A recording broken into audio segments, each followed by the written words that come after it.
they would be like, oh, okay. And I would try to be a tiny bit offensive without scaring them off so that they would give him less input and trust him. And I always noticed when I walked out of the house, I would come back and give input, and they would be like, let him do his thing, man. Like, let him work, dude. You said he was the artist. I actually heard customers tell me that, and I'd be like, fuck, well, he's being kind of dummy. I was about to make a, sometimes it would be my guy that done 3 kitchens. And you're trying to teach him, you have to train him somewhere, and he'd be like, hey, do that different. And he could do something that was like 60% cool, and they'd be like super stoked because of how I set their expectations. So be really thoughtful all the way through. So what is your audience looking for? They're looking for somebody they can trust to take care of the problems they have, and they're probably worried about time. And this is one thing, maybe changing my hat and not wearing my, see, I'm wearing a shirt that's maybe even too piratey, but maybe this morning at the gym I wore one that says shut your cock holster. It was just a rooster and a holster. Probably don't want that when they have kids in the house, right? So you're kind of thoughtful as to who you're around. They are buying a professional experience. Never be able to read your customer. Never expect your customer to be like you. How many people have expected that the bid they were giving was too high, or what they were asking for was something they couldn't afford? Anybody? Have you ever made a dumb mistake on that and realized you were wrong? I have. I had a lady tell me she wanted taller ceilings in her kitchen that was on the first floor with bedrooms above it, and the bedrooms were slightly overhung from the kitchen because there was like this big patio out there. And I'm like, this dumb bitch. I'm like, well, you'd have to cut the top of your house off and literally raise the top of your house, like if you want 4-foot tall windows, because right now what you're saying, your windows would be 3 feet into your kids' rooms upstairs. And she was like, okay, well, go get me a bid on that. And I'm like, okay, I'll be right back after this. And it was a big, beautiful house, like very nice house. Several months later, no shit, I can't believe it. I wish I documented this so I could actually remind myself how dumb I was every day.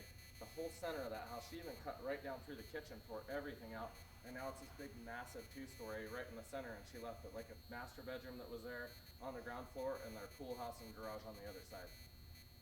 I could have just told her, like, oh, it'll be around $800,000. I'll try to run up some numbers for you. We'll see if it's cheaper, if we can do something less expensive. I probably would have got the job because she loved me until the point I never returned a bid to her because I thought, like, this lady has no clue what she's asking for.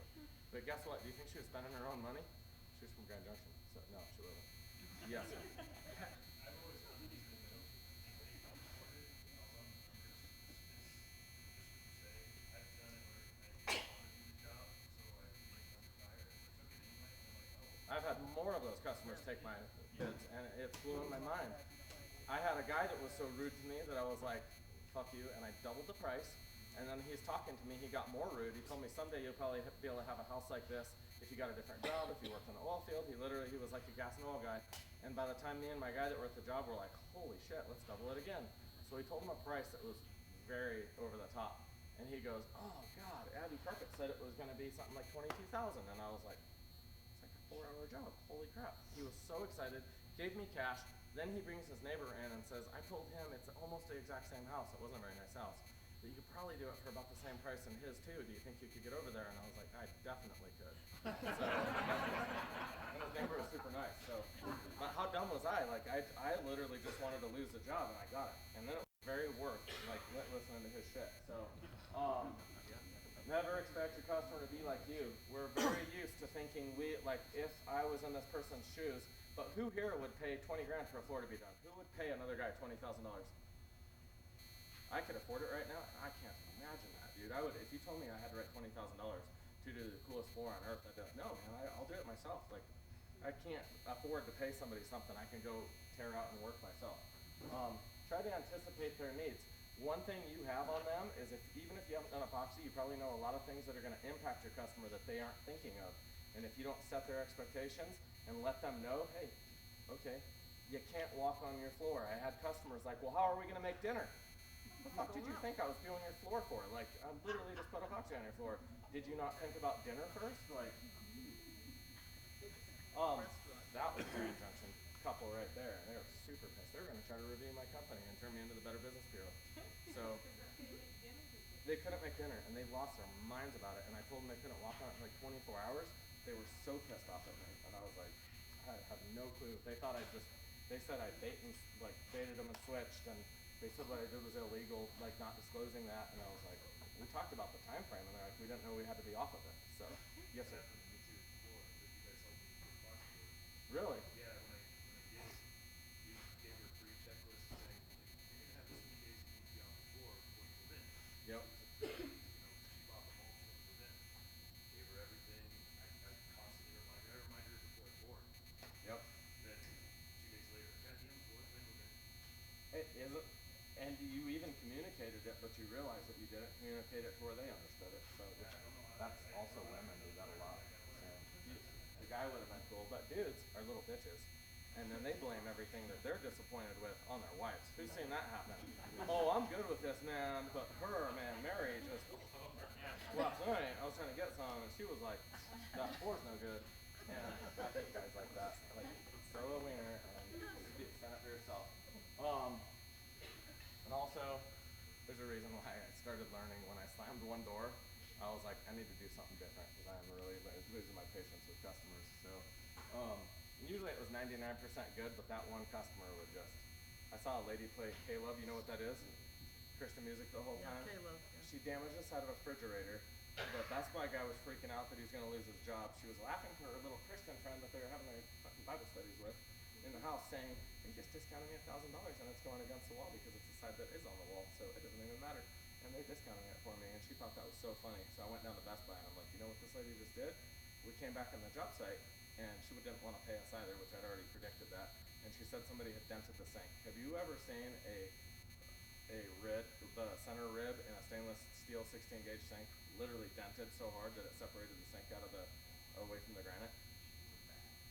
I have no idea. I've never seen it. I've tore out sinks. I'd never seen one damaged like that. And I was like, whatever. So I slammed her door and then she said her husband was going to come and kick my ass. And I was like, I'll be waiting in the driveway for that. So, and then I was like, what am I doing? I have a business. I can't talk like this. It would have been embarrassing if I got beat up in his own driveway. Probably wouldn't have happened. What products can you display during different seasons? You ever been in a home and garden show? You ever seen something being advertised and you're like, well, that's great, but it's 6 months away from you ever doing that in my area. And you're like, thanks, nice waste of money there. You put a lot of money into that. If you're running a home show, it's very, very important to think about the location. We have a lot of people that want to be installers. I was talking to a guy a while back, a really cool dude, and he was running like 4 home shows, and I was like, you seriously, you can access all these areas you're talking about. Well, I wouldn't want to do jobs for them, man. I just want to kind of get the feel for people, man. And I'm like, well, you know how people are going to fucking hate you when you show up and advertise something they want, and then you're like, well, I can't do it. I just thought it was cool to talk to you about it. And it costs you money to do that.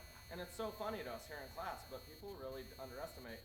You might do a home show here in town and not realize, well, I'm going to get 1/3 customers from Aspen and up in the mountains, and that's going to stretch me so far, being on very few jobs, so far out of the territory that I probably can't service my Grand Junction people. Those are all thoughts you want to think about. Okay, if they say they're from here, do I have a buddy I can say, hey, you got to talk to my friend. He might help me come down and work the home show with me, or help me set it up, bring some of his samples. You have to really think of how you can work things out, because it's really just taking care of the customer. So, who's in front of me? Do you know why I always have ladies working on the home shows all the time? What's that? More approachable. You talk to me, I don't care. I mean, I'm just afraid you're gonna rape me. So no, not quite.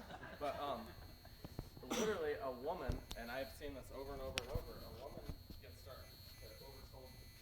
A guy starts overselling something to a woman, and the woman starts feeling very sold to, very concerned. She doesn't know if she can trust it, but a woman will talk to a woman. Same with me. I'm usually a little more intimidated by a guy that's just standing there, and we've all been in a situation where a dude's selling you something, and you're like, you're just a fucking salesman. You know, you're not trying to solve my problems. Like, and a lot of guys are. You're probably very blunt. Direct. I don't have a lot of time to waste when I'm doing stuff. When I'm working, I like to get things done. So it may be a little more difficult for me to slow down a little bit and think about the customer. Maybe feel emotional with her about the colors and be like, oh, that warmed my heart too to see yellow. So, but a lady can very naturally connect with another lady. So, and all the other dudes at the other booths were like, oh, badass, you have good looking chicks or something. And I'm like, I want somebody that's presentable, but I want somebody that's also very approachable. So, who is in front of me? Make sure you have a person that can connect with them. And then when the woman says, hey, have Hunter come over here, man. This dude, he knows all about foundation problems. And then Hunter comes over and the lady's like, I'll pretend I'm the girl, and I'll be like, yeah, he has a problem with the slab, and she was telling me it's cracking and leaking into the shower next door or whatever the problems. And then Hunter's like, oh yeah, we fixed a lot of that. Now all of a sudden they trust him because it was referred by a woman that initially was approachable by them. So I'm not very good at communicating sometimes. Your ROI, return on investment, directly depends on your effort. Home shows, again, this is almost done with. Who goes to home shows and sees people sitting behind tables? Do you give a shit what they're selling? I don't. So unless it's really nice, I'm like, why can't you stand up, get off your ass, move your table out of the way, have something there and actually have a conversation and engage with me? If I'm standing in the hallway and I can't access the AC unit or see the vehicle or whatever the hell you have on display, and you're like, here's a card, I'm never gonna come back. So it goes back to how you handle yourself, how approachable you are. And I would say if you need to sit down and you're working for me, go get something to eat, go walk outside, take a little break, I'll take over for you. But I don't want somebody working for me sitting down because I believe it makes your booth become very non-friendly. Layout of your booth is important for traffic. Home shows, say you do a 10 by 20 booth, that's what I generally prefer. It allows for walk-through traffic. And then you start pushing and inching your table out into the hallway until you get told to pull it back into to your booth area, because I want people to be able to walk in one side and out the other. A single booth, if you're like me, or 99% of people, if I see you talking to the person and you're kind of blocking my way to the sample I want to see, I'll just stand out in the hallway, and if you're wasting too much time, I'll go somewhere else. Because nobody's really impressed me or got me on board yet. I'm not going to try to walk in and then get trapped where I can't really walk back past somebody and have an awkward experience. And most people are just like that. They just, well, I guess I can't get in there. So as soon as you have two ends and you have a little escape route, you'll get 10 times more people through there. Have good samples that can be replicated. You guys, you few people that did the very simplest samples, that is the kind of thing you should have several of in the home show, because that's what you want to be selling, is stuff you know that no matter what, you can replicate it. Because your next year's home show is going to have a lot to do on how you performed during your first year's home show. You're either going to have people coming in being like, oh man, I was so excited, here's the pictures of once we finished decorating, and they're excited. I have a lot of traffic, or used to, in all my home shows that I did, of people that would be coming in to thank me for what I'd done that year that I'd actually gotten advertised, or I'd advertised to them in the home show prior. So it is very important that you can replicate your samples and that you don't have too many. Display enough information. Be passive, not intrusive. Passive, not intrusive. Have something saying, epoxy flooring, go directly over your tile or concrete and list the things you can code over. Because do you know how many questions you just answered that a person may not have had time to talk to you, but now they will wait to talk to you because they see that you just answered their question? So solve customers' problems. So I'm all about text that people can read so that they don't have to be sold to or have time to talk to you. And it's real easy to communicate that without a misunderstanding if you write it down. Especially too in home shows, you see a lot of people that think they know what something is, and they're walking past, they assume it's granite all the time. And then they see something written and they're like, no kidding, this isn't granite, is this concrete? What is this? And at least it stops them because you told them it's not what they thought it was that they were looking at. So it kind of forces them into understanding without having to talk to you. Storefront, who here has a storefront? Two of you? Is that it? Are you there every single day on set hours and consistent? No, I understand that. You? It's super important. Have you ever showed up to a storefront and it says 9 to 5 and you're there at 10:30 in the morning and nobody's there, and you're like, well, good luck, because I don't have time to read your mind. I rang the number on the door and I didn't get a hold of anybody. Like, apparently you're out of business or you will be soon. If you're stationary, a storefront, you're going to seem a lot more legitimate, but have some very similar, have some consistent hours. Try to make your setup like the home show. Most of you guys aren't going to do that. Be consistent, build trust, have consistent hours, have familiar faces, I don't know. Try not to be like Walmart, guys. Everybody wants to be Walmart, and they're not fucking Walmart. Who here can afford Walmart's advertising budget? I think I looked up the other day, this was several months ago, and Home Depot's Google pay-per-click campaign budget for like products, flooring anyways, not exactly what we do, but flooring, it was something like $400,000 a week just for the northern US. You can't afford to be Home Depot, so don't be. Be the small, selective, custom shop that they can't be. You should try to be what Home Depot can't be. So marketing, Google. Who here does Google pay-per-click advertising? Anybody else? Good. If you understand it, you can do a little bit with it. Long tail keywords, if you're really selective. It can be kind of inexpensive. It started out as very inexpensive. Who knows how much it cost? Who knows how much it cost for Countertop Epoxy as a word to be advertised for when we first got it? I believe it was 8 cents a click. Nobody had ever tried to advertise towards that word because nobody had ever seen Countertop Epoxy. It wasn't a thing. And we started advertising to it. Now, I'm not sure, but I bet it's $3, $4 per click easily. Now I would consider that overpriced attention. So why is everybody jumping on Instagram right now? You guys are Facebook because you're old people. What's that? Cheaper, underpriced attention. You can get something in front of a customer and you're not quite yet being right by Zach Zuckerberg or Mark Zuckerberg, whatever his name is.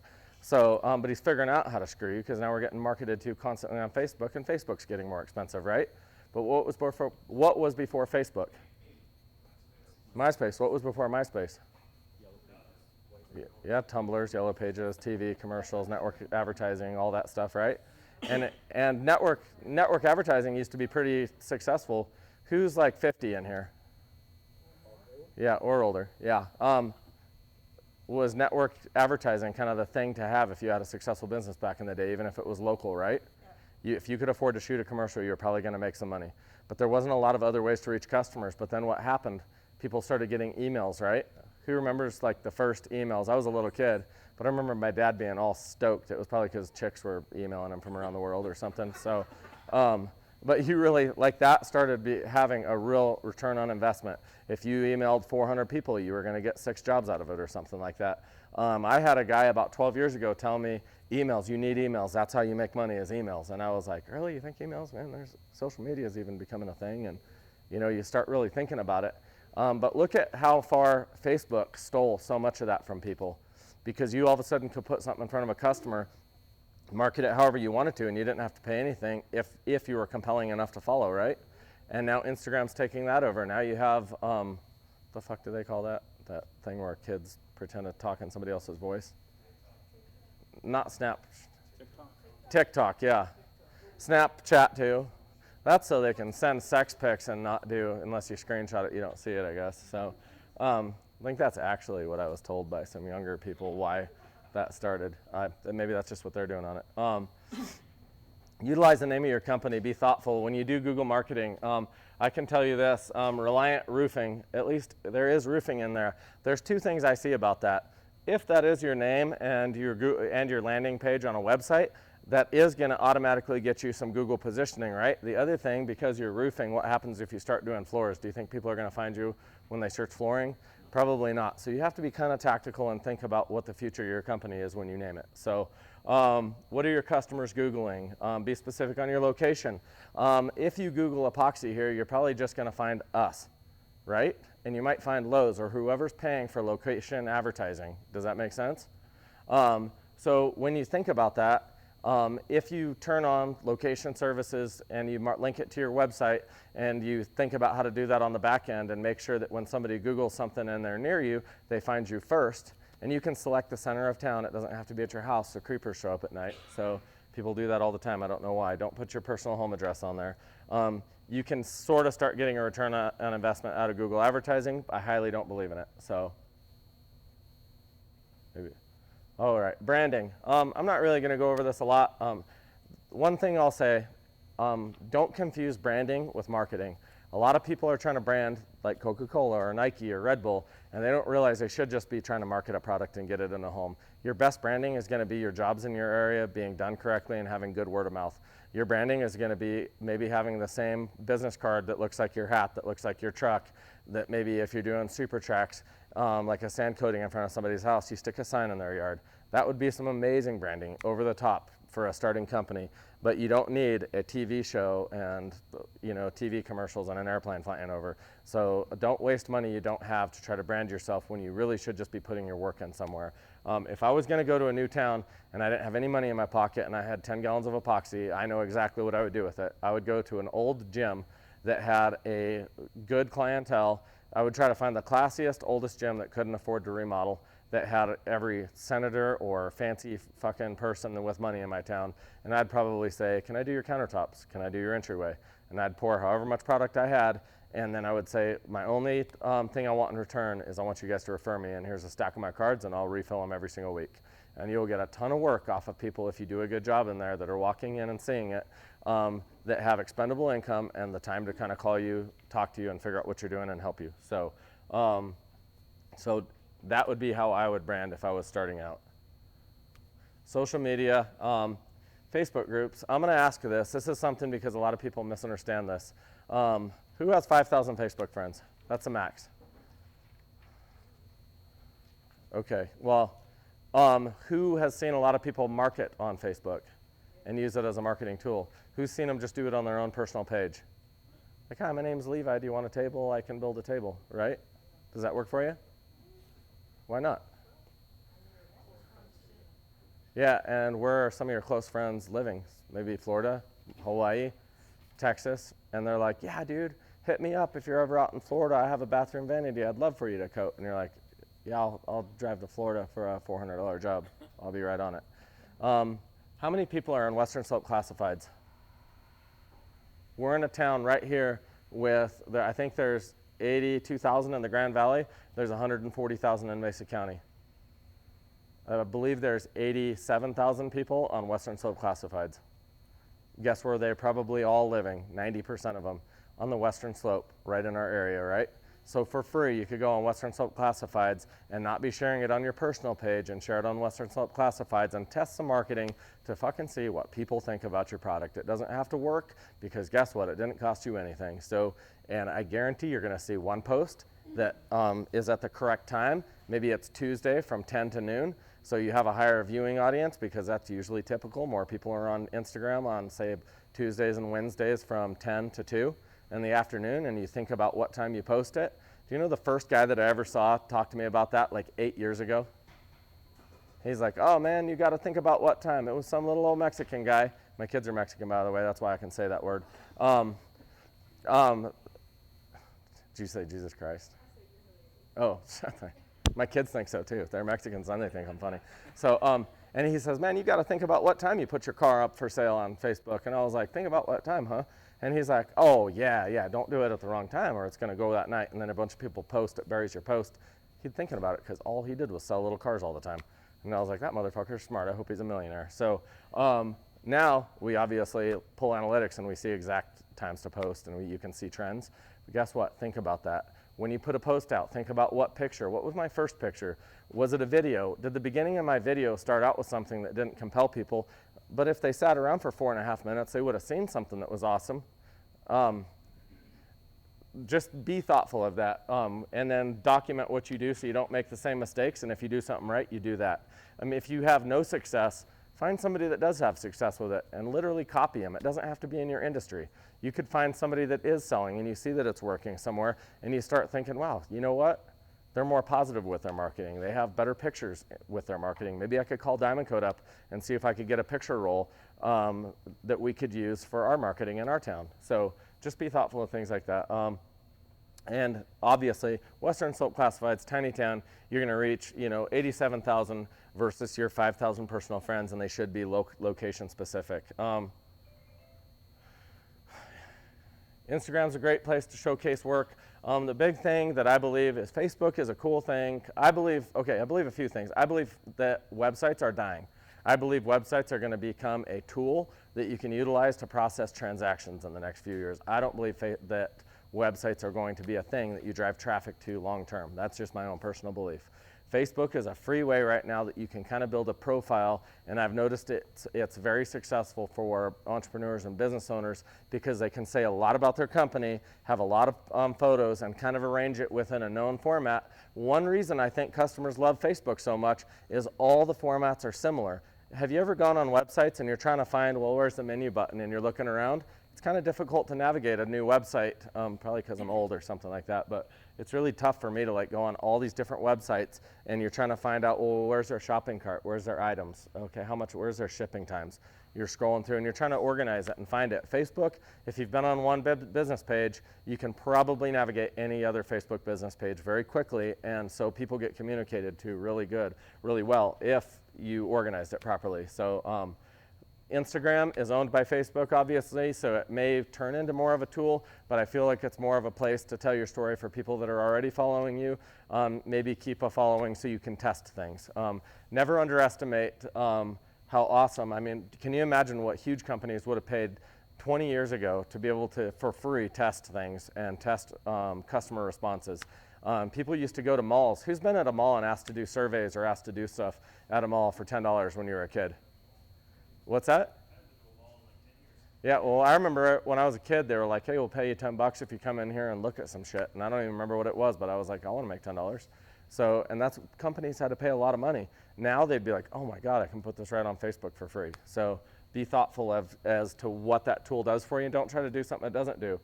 Print and billboard. I don't want to hurt anybody's feelings, but know your customer, but good luck. Did that cover that? Billboards, maybe, I don't know. At the end of the day, you can fucking read it. Take care of people, target their needs, take care of their needs. If you have a really tough day and you're working till 1 in the morning, that'll make you money long term. It doesn't make you money that night. Maybe you just lost $10,000 that night and you feel really screwed and you're worried about paying your bills or whatever else. But if you get through that night and you reorganize and you think about what you did wrong and what you could do different the next day, and you figure out how to take care of people and you stop trying to sell people stuff and start really trying to target people. There's so many people that will keep bidding garage floors. Who wants to go out with our epoxy floors and bid garage floors? I'd never do it. You're no money, man, no money. The most anyone, and I guarantee you anyone, and I talk to thousands of people per year about this, the most you'll ever get is maybe $6 a square foot on our garage, and at that price you're going to be losing a lot of customers. You're probably losing 80% of your bids. As soon as you move into a home, you could probably set your minimum price somewhere around 8 to 10, and you could easily be, well, I've charged 25, that was kind of a ridiculous situation, and it was a lot of square footage, but you could easily get your way up, work into the $14 and $16 per square foot range when you're going over tile and when you're solving the correct problems. When you do a garage floor, you will get a lot of customers say, man, that looks amazing. Could you do my living room? And you're like, yeah, it's $10 a foot. Is it different material? Oh no, it'll be exactly the same.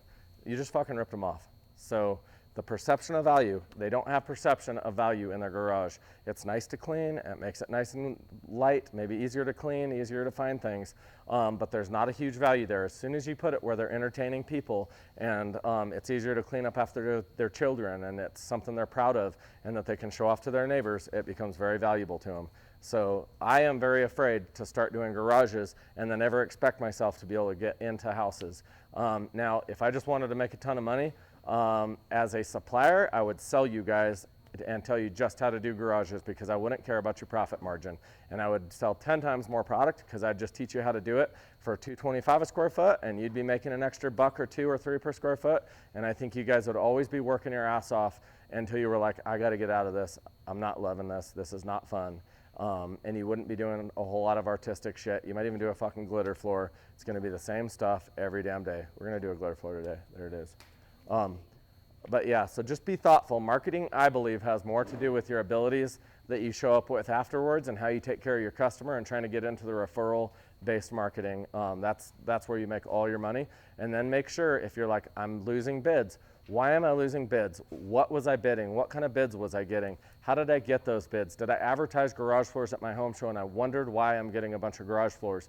On the front of my brochures, because I do epoxy, Have you ever seen a person afraid to not say they do something, so they basically, like garage floors, decks, patios, interior paint, exterior paint, stucco, pick some things and get very good at it. You're gonna get some referrals outside of that if you want to. So, and then realize you can always lower prices. You can't raise prices in a town very easily once you become known. So there. We will start masking off here. It looks like they're about ready. We're gonna do a floor. I'm gonna kind of explain, we're gonna do a wall first. We're gonna explain wall epoxy to you guys. If you see the red wall and the back wall, we're gonna do that, and then we're gonna trowel stainless steel over the top of it. So we're gonna do a fresh set of red there with stainless steel on top. Wall epoxy is nothing but a tool. So it's pretty amazing. Has anyone ever used our wall epoxy? You like it? Yeah. It's fun, but it is a tool, right? Do you see my entry wall? Why do you think I poured my entry wall? Because I could get it, and I could do a better pattern, I believe, and I'm probably more skilled pouring a countertop product on a panel and setting it in place. However, I could never get that front wall panel up somebody's stairs, 3 flights of stairs, and into a bathroom, right? So use different tools for different situations. So we're gonna show you how to do this. Now at the bar, I don't know, I think it's Wednesday, so you might not be able to go in there, but on Thursday, if anybody hasn't looked upstairs in the warehouse, you're gonna see the bar. That bar was a bunch of 2x4 planks down that were all warped all over the place and pretty crappy, and we troweled our wall epoxy onto that in probably less than an hour, and it's a big size bar, and then we troweled stainless steel on top of that, and we polished it the next day. We had a party while we were polishing it. They were setting the band up and bringing all the booze in, and they partied that night on it. And that bar still looks amazing, and it has pretty major concerts for this size of town every single weekend in there, and that's their VIP lounge or whatever. I don't see how you couldn't get rich just troweling over people's bars that want something seamless, cleanable, and durable. And having a polishable stainless steel that's very impact resistant, very scratch resistant compared to any epoxy is money. A lot of people want copper bars. Has anyone ever bid a copper bar? Yeah, that's a ton of money. And then you have to have rivets and all kinds of crap, and you have seams you're having to deal with, and you're siliconing them and re-siliconing them. There's maintenance. It's going to start patinaing if you don't seal it, but if you seal it, your sealer can start flaking off the top of a sealed finish. So our iron wall in the other room, you can stick a magnet to it. It's real iron that you can trowel on the wall. There's a stainless steel strip in the wall. This is stainless steel on the left. It's very scratch resistant. There's epoxy and stainless steel on that wall. So be kind of thoughtful. I'm not telling you to do this everywhere, but it is a tool. So a lot of times we get excited about one product and we try to stick it everywhere. I know, I thought about how that sounded, sorry. So just be thoughtful that you have tools.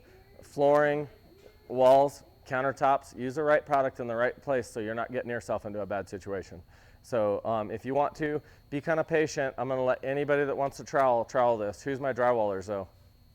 Okay, if you guys could start with this, any drywaller, get a little bit of a feel for it. I'll start helping you guys trowel a little bit on the wall when we mix our wall epoxy, and be a little patient, get drinks, do whatever, and then don't get too close, only because it makes it to where the rest of the class can't see. But then I'd like you one at a time to come up and get a feel for it.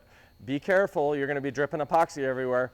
Move as slow as you can move correctly. When you're in a house, that actually starts mattering.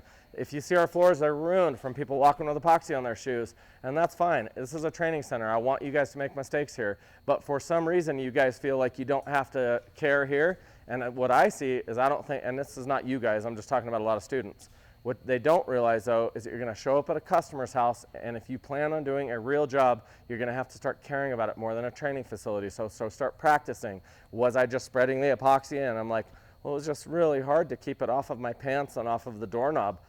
You are not gonna be in business very long if you can't think about that. So move as fast as you can be accurate. So yes, we'll start this.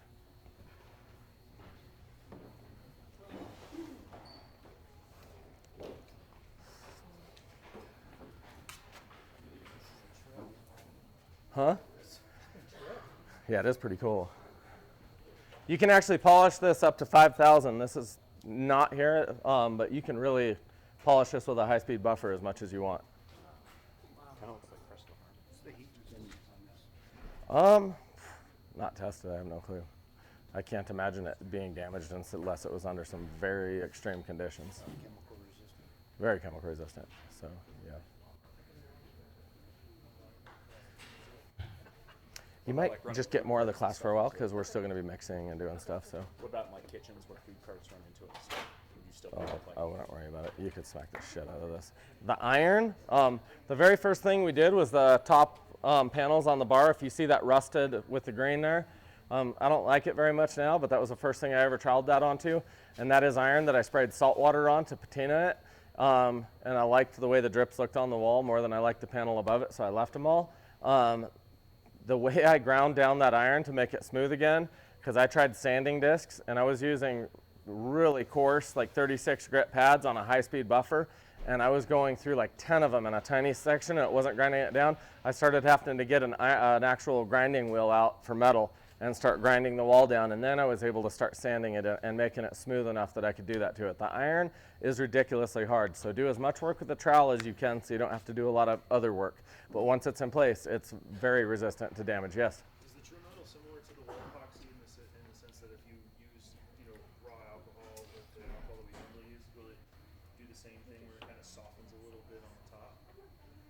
No, not much at all, and especially you can polish the true metal in too. We usually, for true metal, we don't ever just stick a true metal right to something because it doesn't have a crazy bond strength. We're usually going to put, like, say, pour a countertop epoxy. If you're all totally sealed up, let that set for 3 hours and then trowel your true metal on top. But what's most common that we like to do is a wall epoxy first, because you can trowel the true metal right back in over the top of your actual wall epoxy. So it gives it something to bond to, and it's kind of nice as the wall epoxy starts tacking up and getting firmer and thicker, you can really start troweling out and burnishing the true metal into it. So it becomes something that you can really kind of play with and adjust. So your application method, do you prefer a hawk and trowel or a pen and knife? that's very dependent on the actual applicator themselves. So I mean, it's kind of whatever you're most comfortable with, so, or what pattern you're doing. Like this here, they were dipping out of a drywall pan and just skip troweling the wall. Yes, sir. Do you hone the walls down too, or do they remain shiny? No, you can hone them down. Yeah, I just like to show that it is somewhat shiny, so it looks like metal. When you guys see this go on today, it's going to look like gray epoxy. But as soon as you start polishing it, you're going to start seeing the stainless. Now, this is stainless. I said this is stainless. This is actually aluminum.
Jay had so many pictures in the back of my head.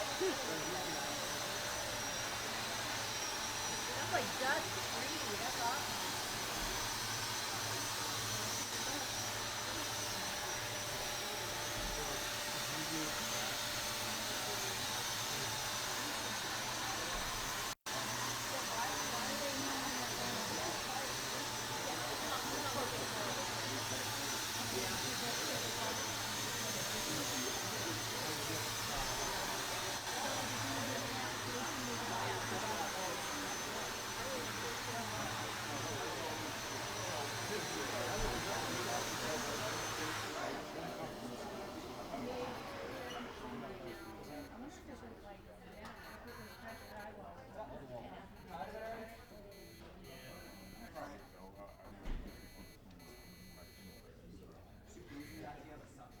Yeah, the results, that was great.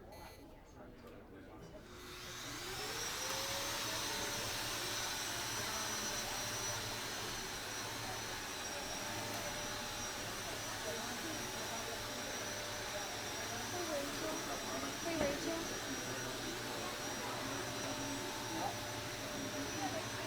I'm sorry.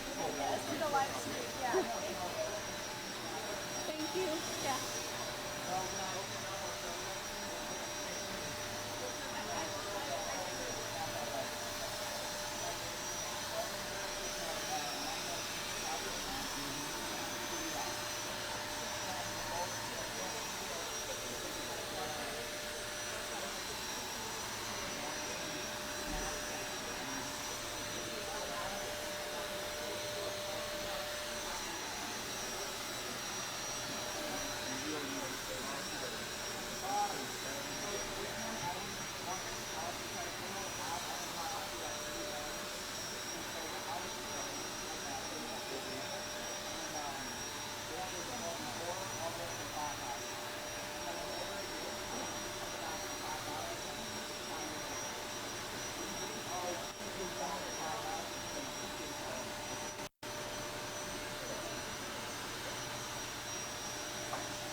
You like it? I like it.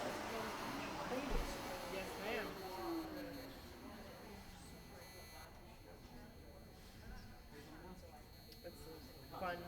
It's fun tales. Yeah. Multicolors. The beach. Beach colors. Lots of good stuff. Lots of beach colors.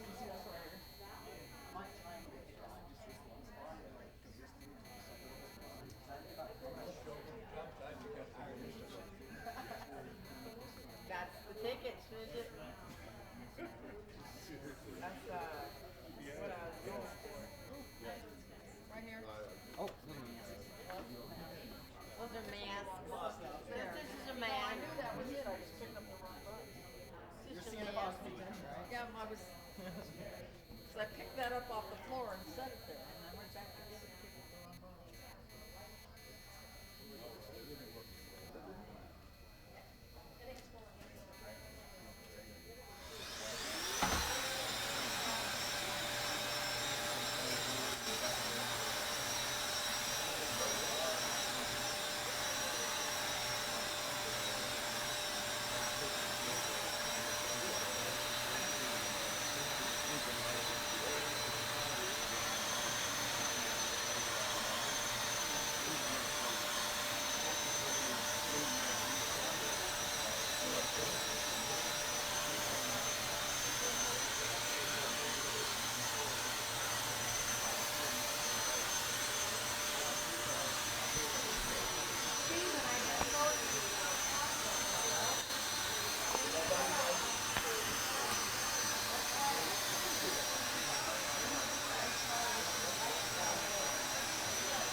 They can go place orders and basically don't freeze them. Oh, okay.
Yeah, this time.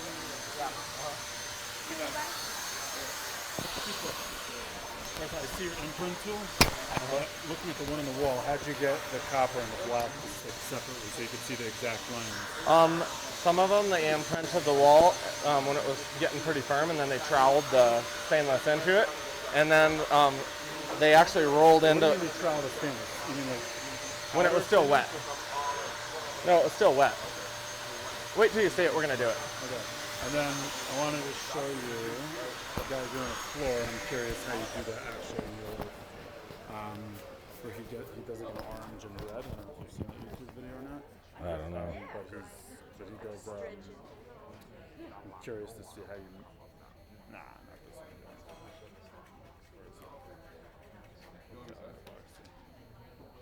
I'll find it. I'll show it to you. Hey, good job. Thanks, man. Yeah, now they're gonna get a small palm sander, get all the corners. Thank you for helping, dude.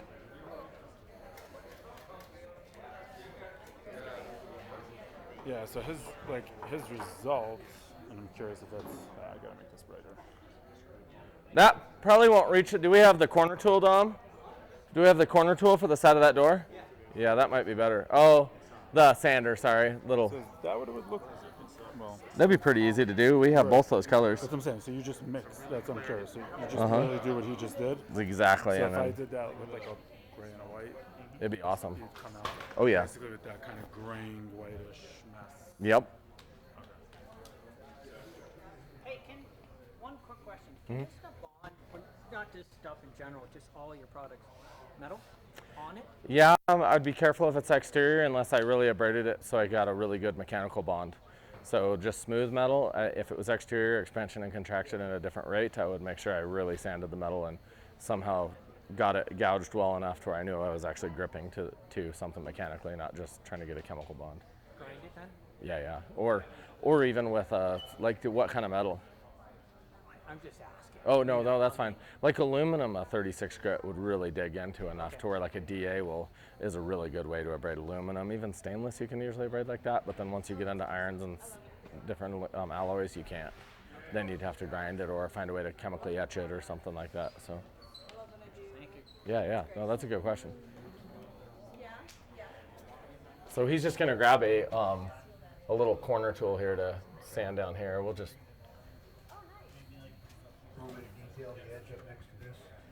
Maybe just by hand? Yeah, if we can. Turn up. Yeah. We couldn't get any closer on that wall, huh?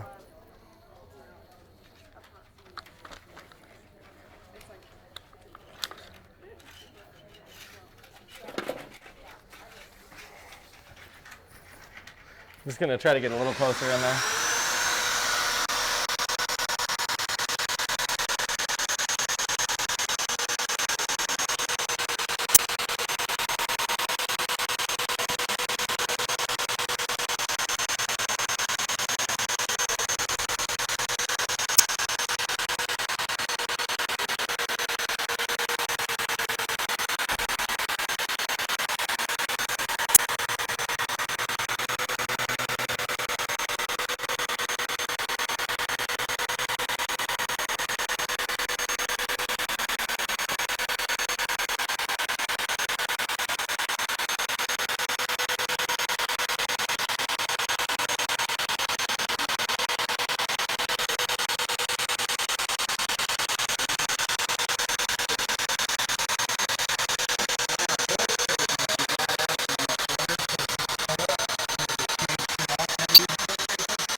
Where do you get it?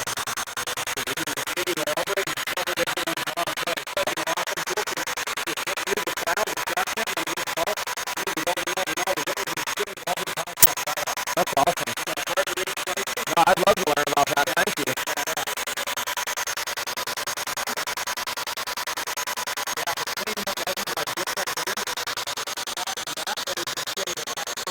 That's really cool. I love learning about new stuff.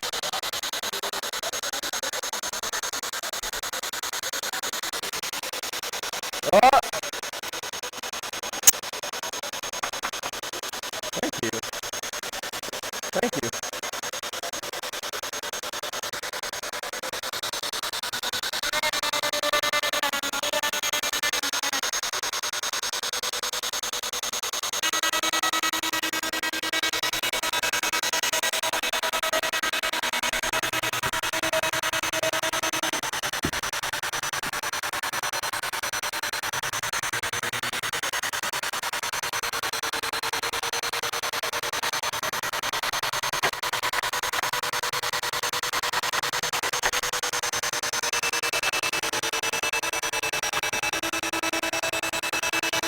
Yeah, I got a lot closer there. I popped the guard off.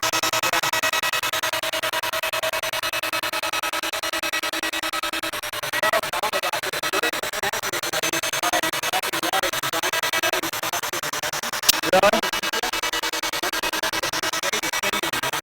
Really?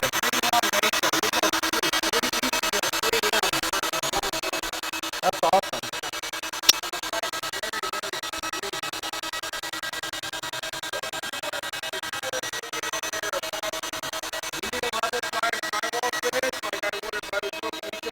No, not at all.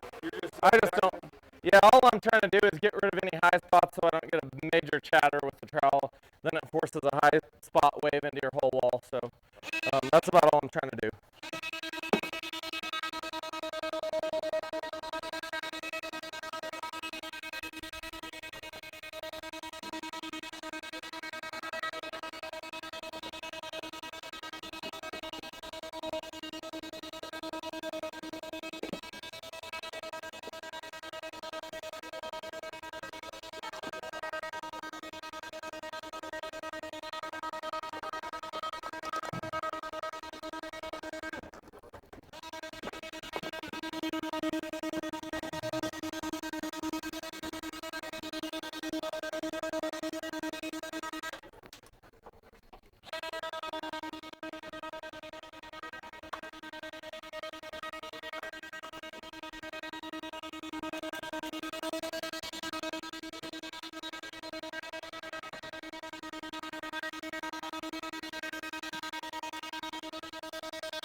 What? Yeah, I'm gonna show everybody, make sure if they want to learn, they're paying attention.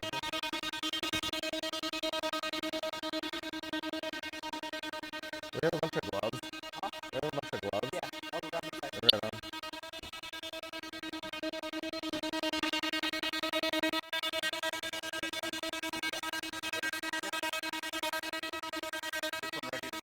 Yeah, it is. We could even slipper it.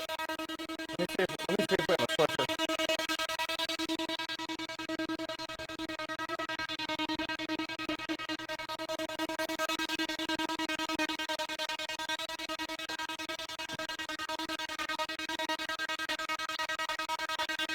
Let's see how often I clean.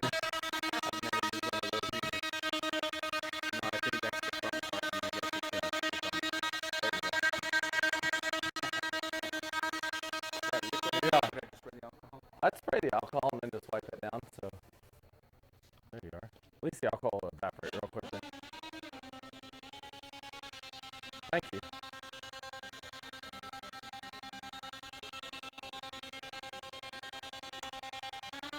Oh. Don't want that video all day. Right. I did a free floor for the customer, but we wanted to video it, and the whole time it was like his ass in front of the camera, like standing there. I was like, it was an awesome basement. I never got a video. It was all his butt. And it wasn't even a good butt.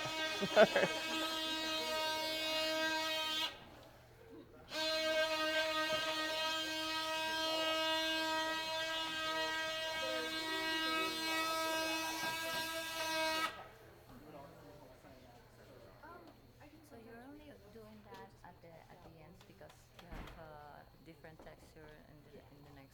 Yeah, just edges, just any edge like that I'm gonna do just so that there's not a chatter mark, because we're gonna trowel. Anywhere we're gonna trowel, we want it. No real high spots that are gonna catch the trowel and make it skip. Now we'll actually tape off that corner right there, and we'll probably run a piece of tape down this side too. So if anybody has that green tape or wants to find it, yeah. Did you just put alcohol in there? He was just spraying it. He wasn't using the trigger on that thing. We just have a regular Lysol cleaner in there, but we wouldn't use it to clean the walls before we put epoxy in. In that corner? Can I not put Yeah. epoxy over fresh concrete floors? Make sure the moisture's out. So I've sprayed after about 12 days, but I also sprayed probably 30 gallons of alcohol down to absorb the moisture out of it. So I'll go over more floors and how to do that. So floors are a real different, very different creature than countertops or walls. Oh, you know what? Sorry about that, dude. I was planning, we can do this wall too, but I was gonna just do here. So, but it's up to you all. Do you want to do there? That's what I just asked. asking you that corner too. Yeah, I'm sorry, I wasn't paying attention. Do you want to do there? We can. I mean, You tell me. I'd rather just do that one. cool. Okay, but it's up to you all. Hey, how much? Oh, come here. Yeah. I want to figure out because I'm looking at an area and trying. I want to do a badass floor for them if that's what they want to do. But how much diamond gloss? So I need you to come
you need finer sandpaper, and automotive paint supply is the best place to get it. So, and I usually buy wet dry discs because you can wet sand. Okay. And it cleans your pad out, and then instead of going through 6 pads, you go through 1 if you pour water down. A lot of money. It makes it a lot easier dust free. You make a little bit of mess, but as long as you have a towel or something with you, you can usually kind of protect a lot of areas. Yeah, and I just throw the towel down as a dam so it's not splattering in their kitchen or whatever.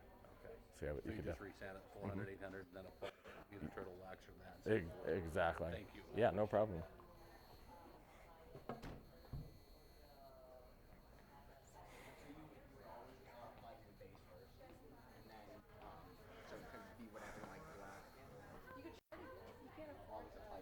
Wall first, and then All right, anybody that wants to learn about wall epoxy, I'll be doing it over here. You guys will be doing it. I'll be showing you how to, and then you guys will show me how to. Oh, it's a partial. I got another one back there. Sorry, we have a partial kit here. We'll do it with a real kit, a full kit. Is my mic back on? Sorry about that. Yeah, I think so. When you do solid colors, do they always leave like the trowel marks? You can actually go, that's a good question. He wants to know if it always leaves the trowel marks. You can actually start running another thin coat right over the top of this coat, probably about 3 hours into the cure time. And you can start running real smooth and getting it very glossy. My old office wall, I actually made a whiteboard out of it. So, and I troweled it with like white pearl, and I just kept going back over it with real thin coats. And I think I put 3 coats on the same day because I never let one of them cure. And it's kind of crazy. Instead of having to sand the wall and then try to bring a polish back, I just waited till it was so tacky I couldn't have stuck. If I touched it with my trowel, it would have stuck to it. But I was getting wet, very small amounts of wall epoxy. Because my first kit, I think I mixed like 2 or 3 kits across the wall. My next pass, I got 1 kit to go on the whole wall, and I think my final pass was like a half a kit because you're just using it to kind of lube the trowel and just smooth it out, and you're able to really burnish it in. And I am not a professional troweler, so. However, anybody know who Eli Lucero is? Yeah. He took his class photo in front of my wall that I did in a wall class back. So I was like, no, don't think I didn't notice that. I teach at a lot of the events he does. I was going to ask you with the finish with this. I mean, you're pretty close to the glass cell finish. You still get the trowel motion. Like This is just way more durable, so. Yeah, but, and Waterproof. You don't do that shit in a shower. You can do this in a shower. 90% of his floor We is got the same close. as the freaking walls, but you know, it's just burnishing everything. Yeah, exactly. Does he do like plaster? Yeah, I like Venetian. I love Venetian. I think it's amazing, and he's an amazing artist, amazing guy. I like to be able to go into wet areas because, again, solving people's problems. You're trying to price this. Now, I've taught at a lot of different artistic classes and decorative classes where it's more like high-end home finishers. I'm really surprised at the amount of skill some of these people have and the low amount of profit they make, and it's usually because their finishes they're very limited. You do an entry wall. How much money is somebody going to pay to do 200 square feet of entry wall? It's very limited, and it's very limited as to how many people will do it. Now, how many people do you think if you go to a home show will pay $3,000 for that wall, just the one side? I think that if you were good enough, you could get 1 or 2 sales. If you were really good and known, you'd get a few. How many would pay to have a shower that same square footage because it was a second floor leaking into their kid's bedroom? You could knock it out in 1 to 2 days, be completely done, and solve their water issues, go right over their tile and have their shower back in action, and it's a stainless steel finish that nobody would ever guess you could have done. So now all of a sudden you leave with 60 bids. So, perceived value. What problem did you solve? Did you go over tile and fix a shower, or did you just try to make some pretty shit? So you're causing domestic violence if you're selling a bunch of ladies on some just end walls. So when you do a shower then, say like they tile like my bathroom. Yeah. Stop the tile about a foot from the ceiling. Yeah, oh, that's a Which pain. escapes me why you do that. Yep, a lot of times, especially it must fucking suck to be this guy. I hate at hotels where I'm like, how do I even take a shower under this shower head? And like, you just like, that's his ball washer or something basically. Sorry. So, sorry, that's this is wall epoxy right there. As you see, if you were to try to pour or cast it, it's not going to be perfectly clear. You can actually trowel it down pretty thin and have a very clear finish. People use this to make stuff food grade or like unsealed bricks in restaurants. There's a lot of uses for this material if done correctly. I generally dump in the powder. I'm gonna fucking guess at this because that's what I do in life. We usually send you the exact correct measurement for a full kit. So, good question. How much does it cover? It depends so much on texture. I've gotten a very smooth wall where I've gotten about 150, 160 square feet out of it. I've had very coarse orange peel walls where I got about 60, 70 square feet out of it because I didn't sand any of the bumps of the orange peel off, and you're really filling a lot of stuff in. Now my second coat, I could probably get 300 or 400. If I had wet wall epoxy that was already troweled and it hasn't cured too much, I could probably get 300 or 400 square feet out of a kit. So, because it's kind of just lubricating your trowel to go on the wall for your next coat. So, one thing I love about this is you can do the whole entire job in one day and just keep troweling coats. So you're not stuck waiting till the next day to sand. As you see, sanding is more of a pain in the ass than troweling a whole nother coat. So if you have new drywall, what is necessary to put over that before you do this? wall epoxy. You can go straight on to the Yep. drywall? Yeah, this is way better than anything else. If you had raw paper, if you had paper, you might want to prime it or whatnot. You also could skim coat it with this and it'd be locked up perfectly. So,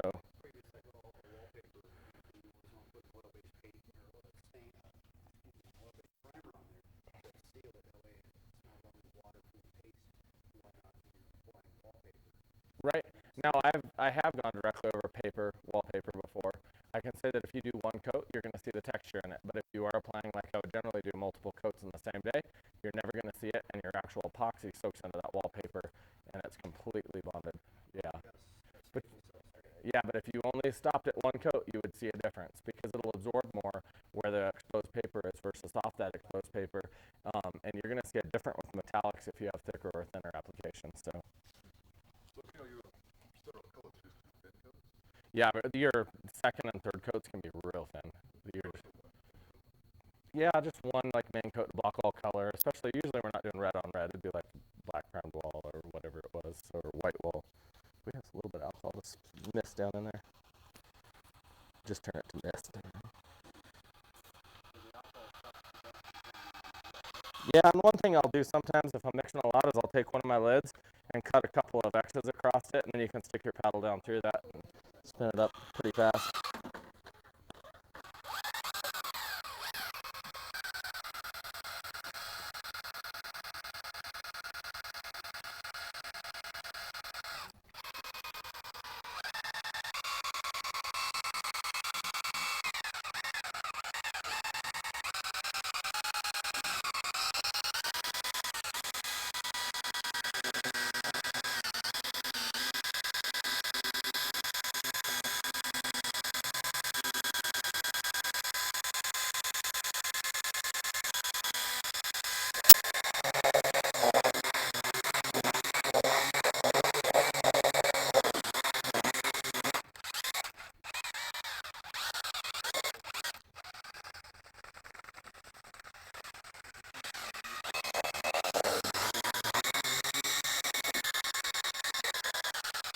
Now, wall epoxy is the only product we don't mix for time. We mix it for texture. We are just trying to get the correct texture on this. So you're going to want to know that you don't have chunks and clumps and that you can spin it pretty fast because you're compressing it with a trowel afterwards. I need a stick. Because we're going to be compressing it afterwards anyway, so it'll get the air bubbles pressed right out with the trowel. So that's a little different. You can go pretty high speed with it. So. I always try to be 75, 85, somewhere in there. Hotter, you're going to work a little faster. If I had a really big wall, I'd probably be really quick to get this out of the bucket, and then maybe I'd turn it down to say 70 or 68 or something like that. I wouldn't go too cold or else it'd make it too hard to work, but it would buy you a lot of working time. Just a small one's fine, I can use this. These new ones are awesome that you guys got. I like these ones. They're way better than those flimsy ones. Those ones get sucked. Always scrape the sides and the bottom. I'm getting any unmixed A and B off the bottom. Again, because of the application, I'm not going to switch buckets because you actually do mix it quite a bit just by the way you trowel it onto the wall. You can't obviously rely on that for mixing, but it does give bit of a buffer, and we're going to be applying multiple coats. So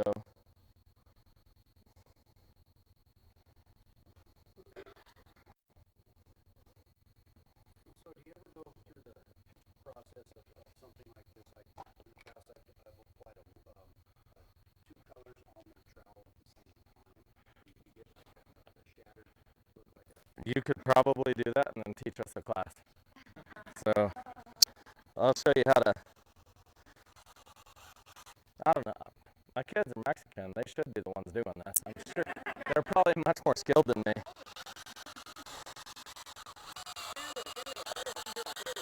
Yeah, Dad, what are you doing? Get that out of your hand, Dad.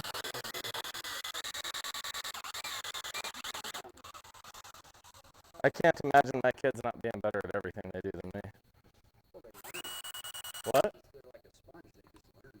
Oh, I see them do shit, and I'm like, holy crap. And then my kids are like, well, you know how to do this, Dad? And I'm like, no, I actually had a really good method in school that I was such a shit. I didn't have to actually work. I just knew my teacher didn't want me back. And I was like, have me back if you want. It's your job.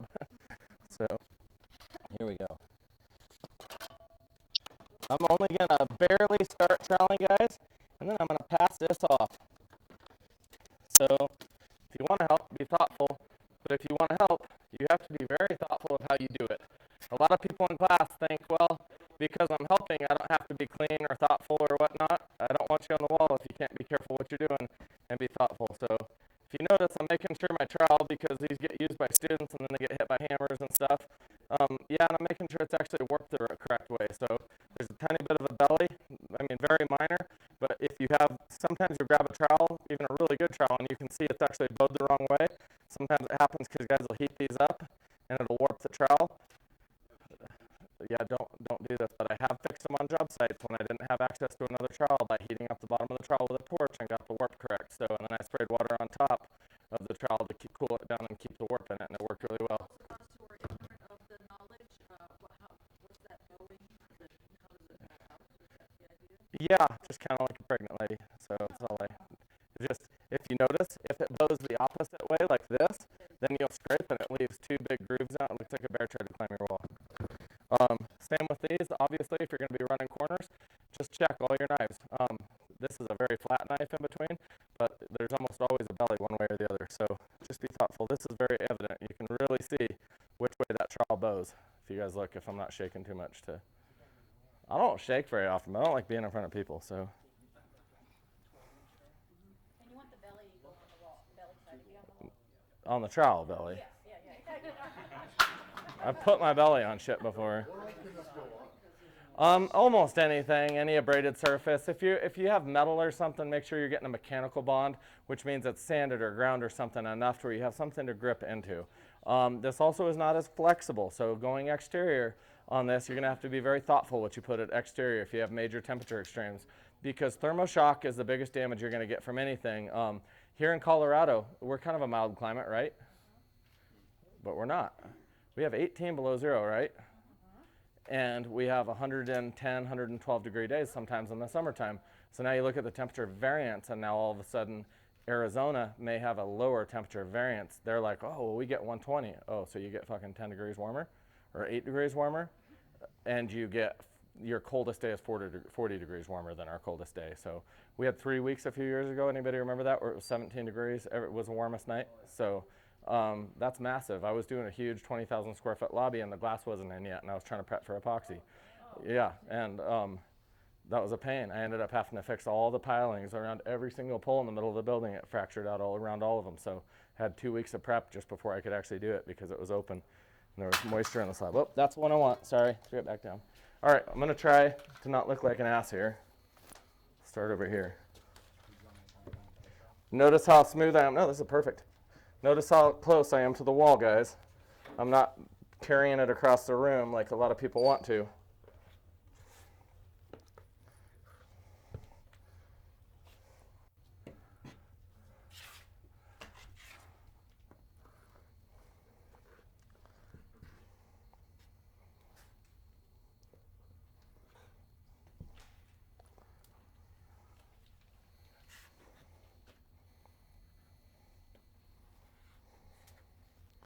It's fine if it drips close to the wall. Always have your tape and drape ready, because as you start making a mess, you can throw it back down, but don't do it right away.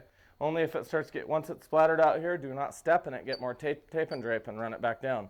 And I'm not gonna just keep epoxy in my finger. I'm gonna clean it.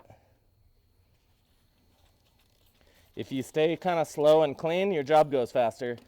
Anybody ever grab your tools and they're just covered in epoxy or whatever they're working with, and they think they're just working so fast, and then 2/3 of their time is trying to clean shit off of everything and they ruin the tools. So yeah, just slow down, stay clean, slow as you need to be.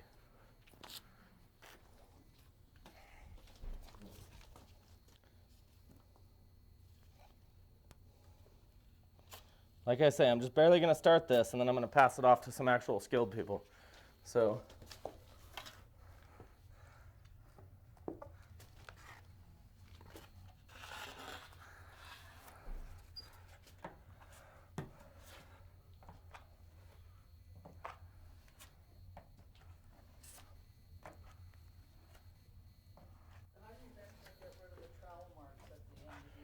we would be troweling another coat on top, maybe one or two, and you may even trowel clear into the top. And as it starts setting up and you're troweling thinner coats, you can really get rid of them better and better. And then if you do have a few light ones in there still, you can usually get to the point where you can just buff them out really quick with a really fine grit sandpaper or a polishing disc. Yeah, I wouldn't do it when it was wet. I was just joking. What's that? Yeah, a day or two. It's very temperature dependent. Actually,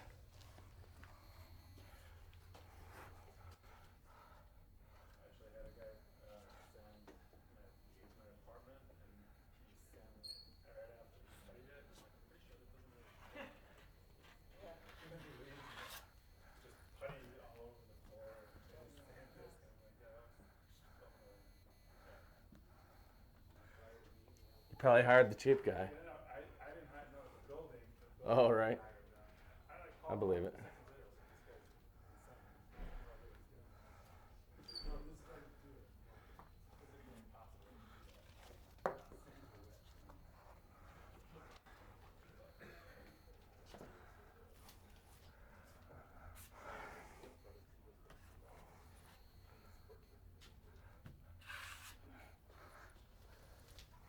What do you do again? What do you do for work? Construction. Oh, right on. What kind mostly? Good builders, Or what phases though? What? Oh, everything. Right on.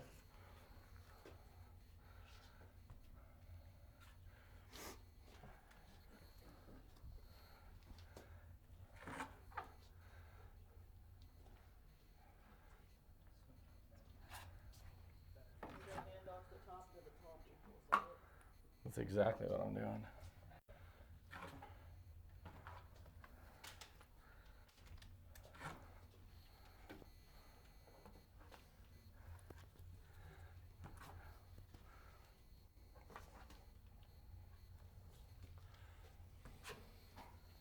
More or less for like a texture finish, right? Because it's kind of hard to get it really smooth, right? Anybody know the answer to that? And how would you do it?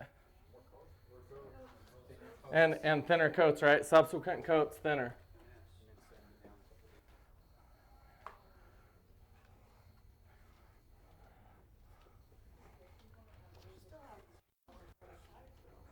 As you apply thin coats on top of that, you can really apply across the top. You could even do a clear, as I was just stating this earlier, 2 minutes ago, that as I apply a thin clear coat on top of this, maybe 3 hours while this is set up for about 3 hours, it starts getting a little stiff. You can start applying thin clear coats and working those right out. So.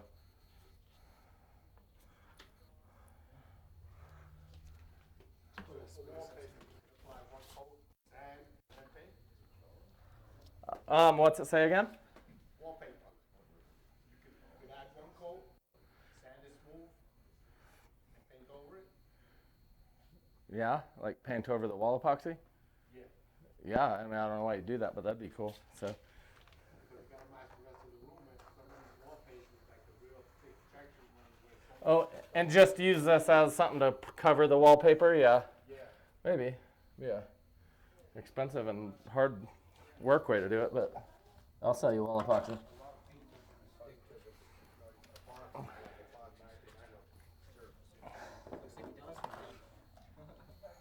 Trying. Say again? I'm basically just trying to get a smooth coat on the wall. I'm not being real picky right now. I just want enough in here so when we go to our true metal, we have something to trowel into. So.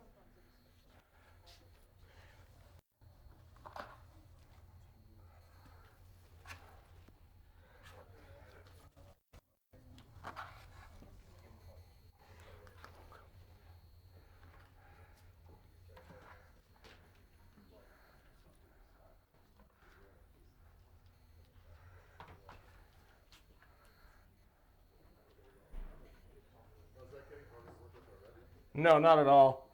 Just thinner. There we are. You can do whatever you want. If you want more of a skip trowel or any kind of pattern, I mean, do what you want to with it. So, who wants to try it? Might grab a little step stool or whatever to make it easy for him to reach into the tops and sides. It's probably tall enough too. Can you reach that top up there, or would it be better on a? Probably be easier on a step stool no matter what. Do we have a shorter one than that? Yeah, that might be better. Just especially for over the door, so we can hit both. Here's your small knife too, or you got it. Never mind. So you said you could go right over drywall like this. Uh huh. Water enough. You'd want to do multiple coats if going over drywall. So, because if you just do one, you are going to see where the paper absorbs more. So, but it's going to bond very well. So,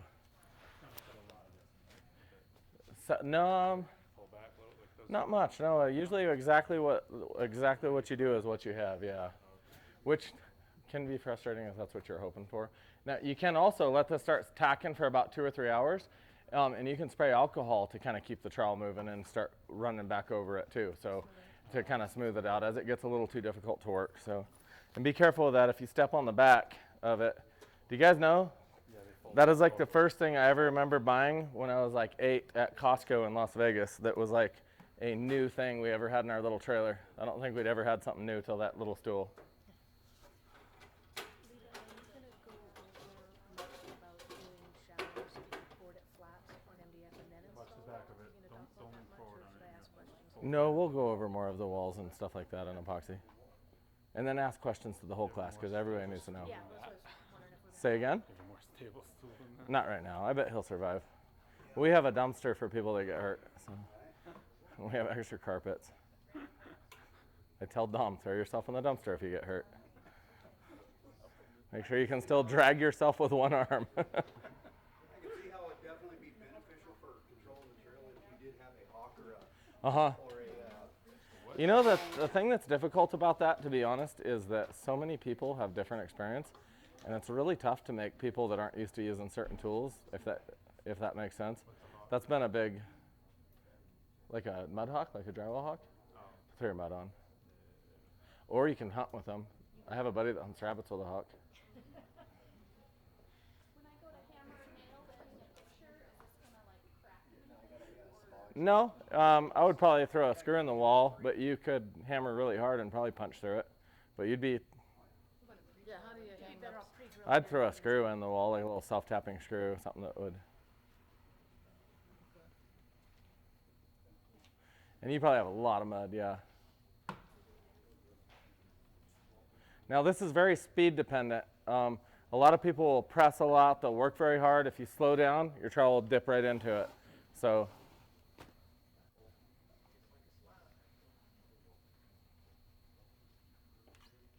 Anybody else want to grab a small trowel and get the rest of this out of this bucket onto that left wall? Just because this does still have a time and container exothermic reaction that heats up, and you're still going to have that same issue. I'm going to mute my mic because I'm going to piss.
be willing to do a quick interview about what you thought of the class over here later today?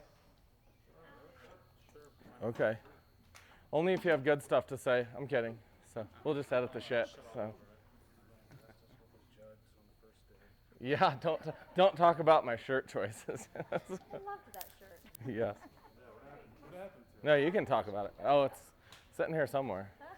I couldn't handle that all day. I was like, I can't get through a day on this. That was great.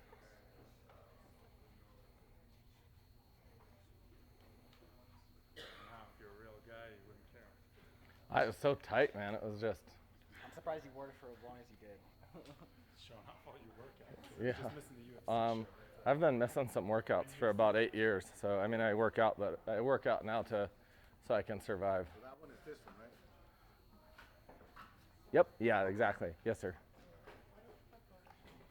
So we're remodeling our bathroom and we're gonna do tile, but this seems much easier and better. Yeah. Do you want to trial some and see what you think of it? Yeah. Would you recommend, because we had to tear out, we took a tub out where the shower's going now, so it was drywall. Would you recommend just tearing that out and like Duracrete? You know what? Really doesn't matter if it's just matter. drywall. It'll go right because this is so much more impervious to moisture and durable than any kind of. Okay. You know, and it'll still stick right to anything. So. Okay. So whatever's easiest, and then. Yep. Okay. Cool. If you go over tile on this, it's different than the countertop, right? Yeah, one thing you guys need to watch when you do tile over this with this, if you trowel right over tile like I did at my sister's house, and you do one layer of metallic, you end up with a waffle pattern because thicker metallics, if you have a thicker metallic, obviously it's darker where it's thicker. So you need to do multiple coats. So you could be in a shower. If you have like 2 showers in a house, you could easily bounce back and forth, do the upstairs, downstairs, upstairs, downstairs. Once you get your second or third very thin coats on the wall, it'll be completely perfect. Now, I would do my first coat in a clear so that I'm not getting thicker color into the grout lines and whatnot. And some grout lines are just thicker and deeper anyway. So just run clear as your first trowel coat. You could even do an opaque base, like a little bit of liquid base, non-metallic. Get something going on like a black or something to just kind of block everything, and then start troweling your metallics into the top of that. So, no, wall epoxy, not hot mud. You wouldn't do hot mud because you see how thick this is already. Okay. Yeah. So that's only for like countertops. And then a lot of people have fiberglass showers now too. Does that go with fiberglass? Yeah, I've just never seen one that's not like the blown fiberglass. That's too many curves and like soap dishes. And we had one lady do one. It was so ugly, and she tagged us. We told her, we were like, take our fucking tag off your shit job, please. Looked like somebody had some diarrhea in the shower. It was terrible. Better just tear it all out. Yeah. Waterproof. Say again? Waterproof, right? Yes. Totally waterproof, yeah. And in a shower, you don't have to use concrete lacquerboard? No, not at all. You could just go right over the tile, right over drywall, anything, because this is so durable and impervious to moisture. So I see a little money in it. Just pop up some drywall instead of concrete. it really and easier to do too. I mean, way easier and faster. Long term, like, because how long have you guys been around, especially with the wall product? Wall epoxy has only been out for 3 years, I believe. So, but I mean, we had some of the same components already. So. And that's, you wouldn't necessarily have to go back in 10 years and. I don't know why. I think it would be a misapplication if you did. I can't imagine anything properly cleaned or prepared that's bonded well. Yeah. Is there any way you can mix less than 1 kit? Yeah, you can mix smaller amounts. No, it is a 2-to-1 by volume mix ratio.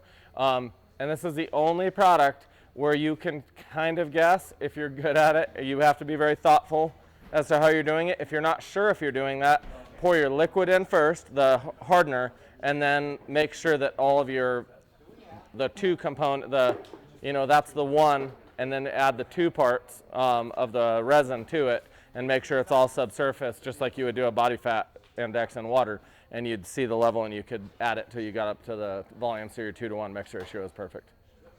So, but I have mixed it purposely slightly off ratio and got a hard cure, but I usually will throw a heat lamp or a heater in my shower overnight, no matter what, just to cook it. I'd rather it hotter than anything, so.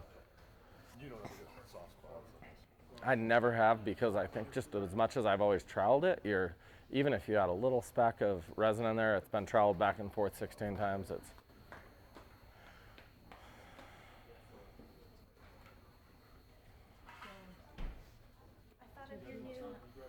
junction marketing for this. Huh? Thought of your new Grand Junction marketing for this. Yeah? The back of my new dog shower in my mudroom. Yeah? For your Grand Junction women who need a dog shower now. I bet there's a lot of women that need a dog shower when they don't want to shower in the house. Sorry, sorry, I'm just being a dick. I was like, well, So to go over, I just like to joke about it because I've had about 4 Grand Junction women that I wish were watching when I said it. The rest were all amazing. So. I don't know who they are because I'm like, I'm doing this wrong. Yeah. If someone wanted like a marble shower, is there a way to make patterns? Or just You can. It's a lot more difficult, though. I mean, you have to be very artistic when you're doing this because you can't. It doesn't flow anymore. You're not torching it to bury stuff, but you can definitely do some. But it goes back to the real artistic. You know, I would mix a small amount of white and start troweling in my veins or whatever, and just be slow and accurate. What I normally see is people are impatient with it and they just throw it on the wall. so to get it, the tiles with the little, the indents, are you put something that's just in that area, or do you go to the whole thing? I would trowel clear to the whole entire wall, and then I would trowel my color on top. Okay. Yeah. Hold on one second.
I'm back on live now.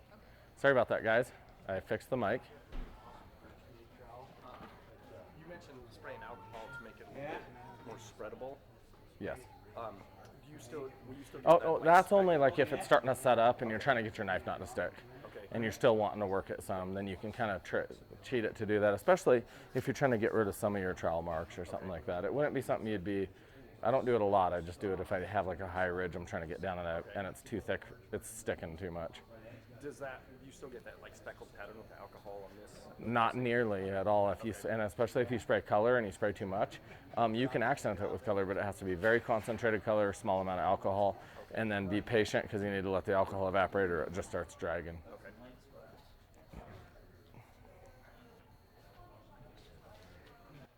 Some more?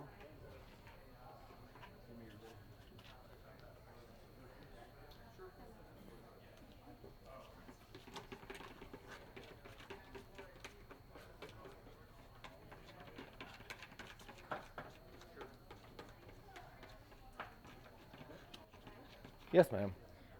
So you know those SD cards from the UK that you brought back? Mm-hmm.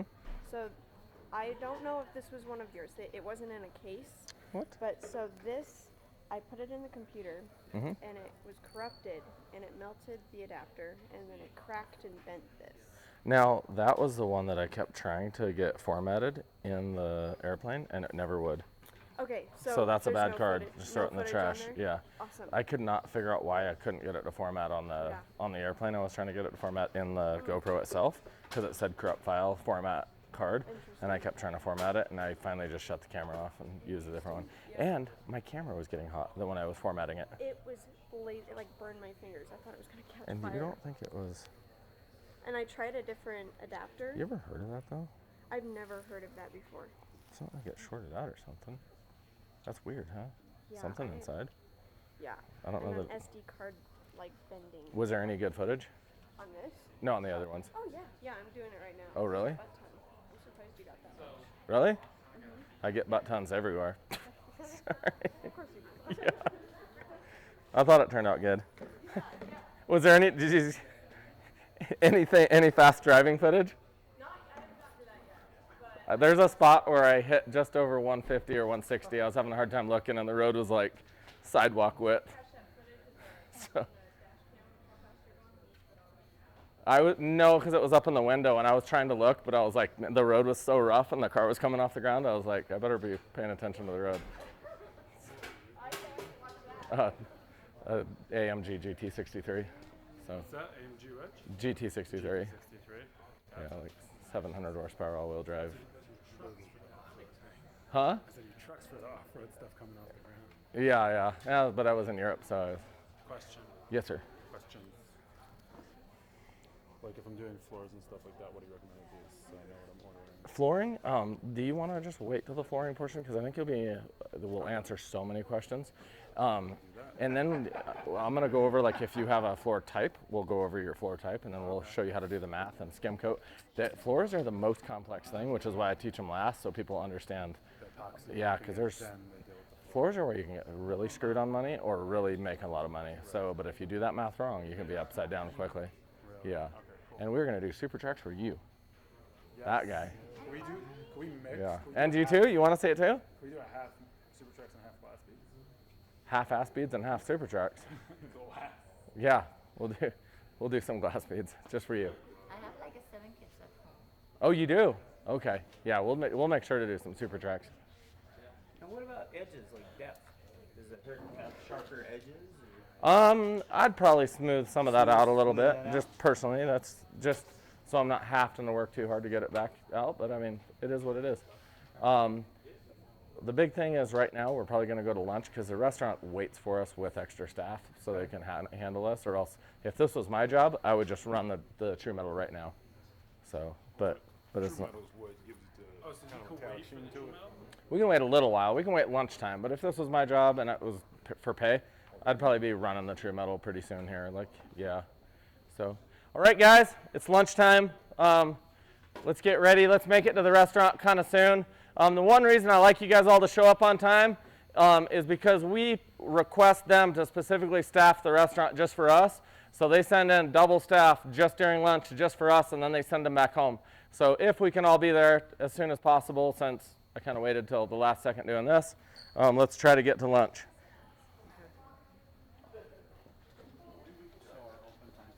Thank you guys for watching in. This afternoon we're going to be trialing stainless steel on the wall and then running a polish. I hope you guys had fun. Maybe the dudes trialing the wall were funner to watch than the wall for you guys, but who knows? I rode the wheels off of that thing last year. I've seen them around and just I got love into snowmobiles, but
Okay. I don't know where Levi is. He went to drop food to his kids. Oh, okay.